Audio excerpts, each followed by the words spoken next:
guia do PNLD, ele chama muita atenção a um box em particular, que é o História e Cultura. O que traz esse box? Olha, esse box realmente foi uma surpresa, porque ele é de uma criatividade, ele tem uma virtude muito grande. Por quê? Porque ele trabalha, ao mesmo tempo que ele traz conteúdos, ele discute não exatamente conteúdos de história clássicos, mas conceitos muito importantes em história, que mudança, permanência, diversidade, cultura, todos esses conceitos são trabalhados de um jeito muito agradável para o aluno. Pegar essas coisas, por exemplo, como você falou, tem filmes, tem o samba enredo, tem revista, por exemplo, quadros, então notícias de jornal eventualmente, mas são mais esses dados culturais, produções culturais que trazem informações sobre a história. No próprio box se fala, nesse box História e Cultura, fala da história dos afrodescendentes.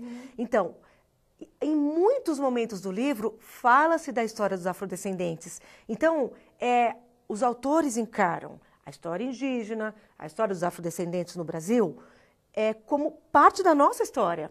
Ele não está destacado, não existe um capítulo falando a história dos... Não, a história é nossa história, é a minha, a sua, é de todo mundo. Bom, naquele momento eu preciso falar de uma minoria. Exatamente, não é assim. Então, da mesma forma que o História e Cultura aborda temas como indígenas e afro-brasileiros, mas também aborda outros temas, no próprio corpo do capítulo, ou seja, no texto teoria do capítulo, aparece a história dos afro-brasileiros e aparece a história dos indígenas. Como que eles trabalham? Isso fica muito natural.